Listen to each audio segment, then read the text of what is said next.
paz do Senhor para você, como você está? Que a bênção do Senhor, que enriquece e não acrescenta dores, te alcance neste dia em nome de Jesus Cristo.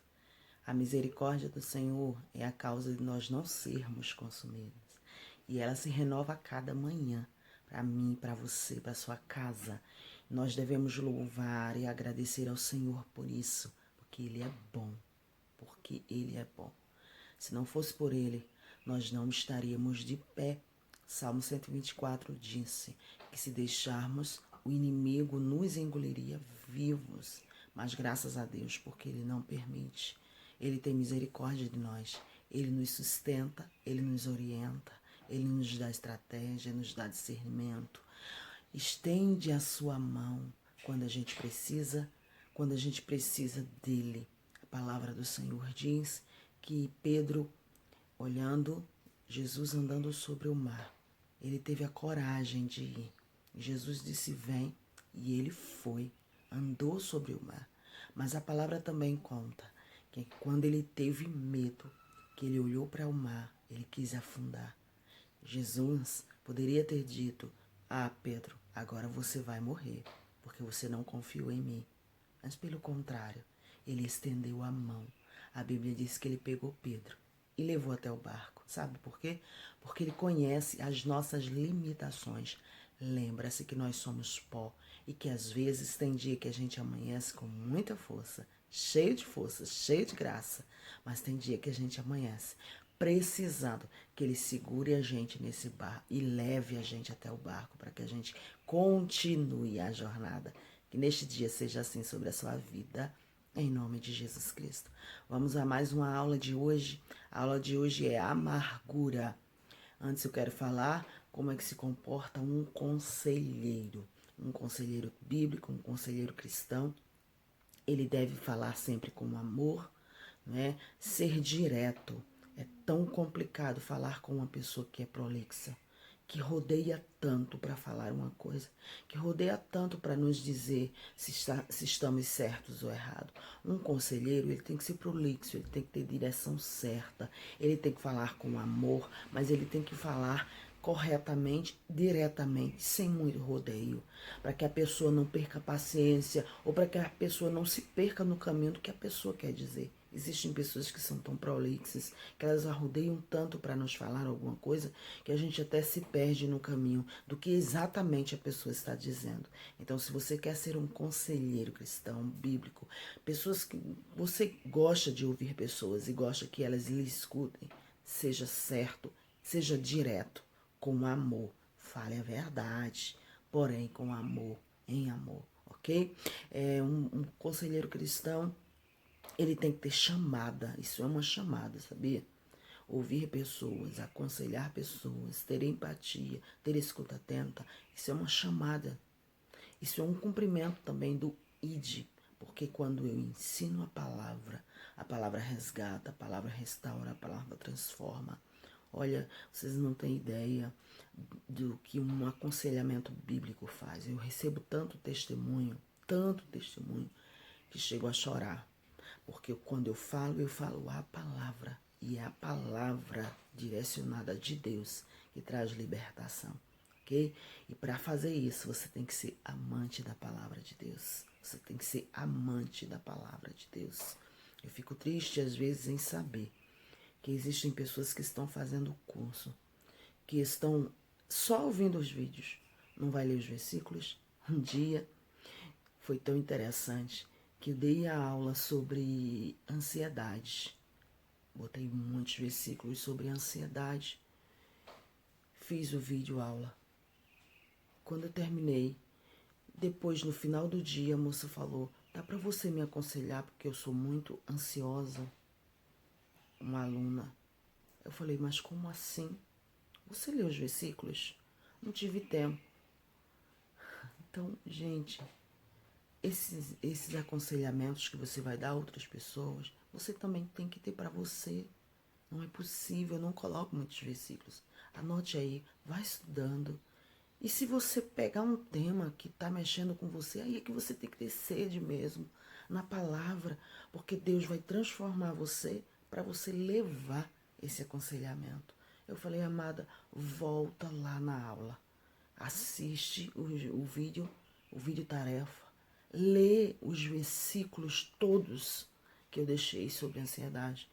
E depois você retorna para conversar comigo.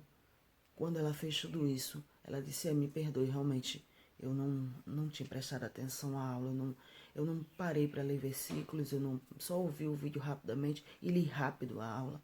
E dizer assim que às vezes as pessoas querem participar de um curso, né? Por que eu parei de fazer aulas grátis? Por que, gente? Porque o Espírito Santo falou, não adianta você dar para as pessoas coisas que elas não querem receber. Elas não vão ficar nem aí com essa aula. Elas não vão ler versículo. Elas vão ler seu vídeo. Se vê, porque eu sei pelo grupo as pessoas que assistem e as pessoas que não assistem. Mas é triste isso.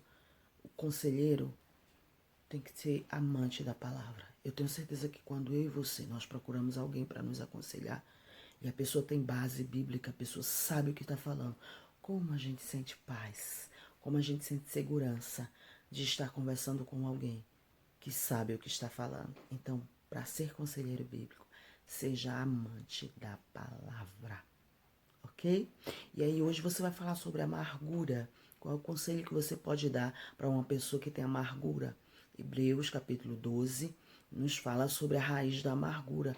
Mas essa raiz de amargura que Hebreus capítulo 12 fala, ele está se referindo lá a Deuteronômio capítulo 29, quando Moisés estava falando sobre raiz de amargura.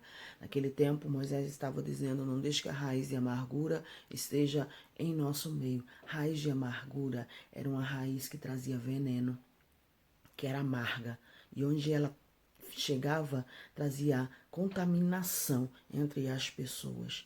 Então, essa raiz de amargura é o que acontece hoje nos nossos corações. Quando a gente deixa a amargura entrar, ela cria uma raiz dentro de nós e essa raiz leva a gente a contaminar outras pessoas. Porque quando a gente está amargo, quando a gente está com o foco voltado na tristeza, na angústia, na amargura, nos problemas da vida, a gente contamina outras pessoas. Porque a Bíblia diz, se os teus olhos forem bons, todo o teu corpo terá luz. A Bíblia diz que a boca só fala do que o coração está cheio.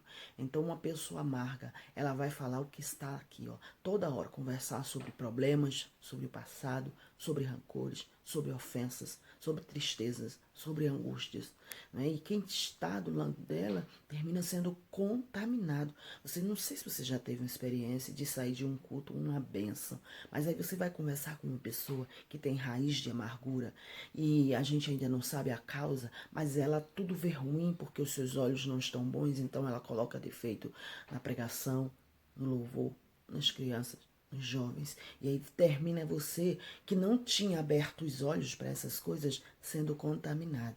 Né? Uma pessoa que tem raiz de amargura, ela é voltada também para a fofoca. Por quê? Porque ela vê sempre os defeitos das pessoas, ela não consegue ver virtude.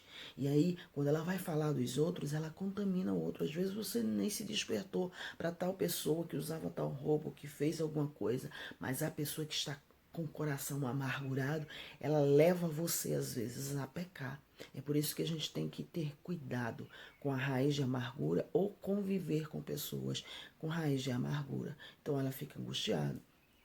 Dentro de casa ela amarga os filhos, amarga o marido, no trabalho amarga as outras pessoas. Raiz de amargura, ela contamina uma pessoa. Então, escute, leia essa aula, leia os versículos, anote suas dúvidas, entenda o que é raiz de amargura, entenda como você pode aconselhar uma pessoa que vem te pedir sobre amargura. Tenha a direção de Deus, não permita que a amargura entre em seu coração, que a amargura perdure no seu ser, em nome de Jesus. Seja capaz de dar conselho a alguma pessoa, mas deixe primeiro a palavra entrar no seu coração e tirar toda a amargura. Se a gente deixar, a gente fica muito amargurado mesmo, porque os problemas da vida são muitos, muitos. Mas a gente tem que colocar o nosso olhar em Jesus Cristo. Amém? Deus te abençoe. Um abraço grande da missionária Elizabeth. Não esqueça de fazer a tarefa, ok? Um abraço.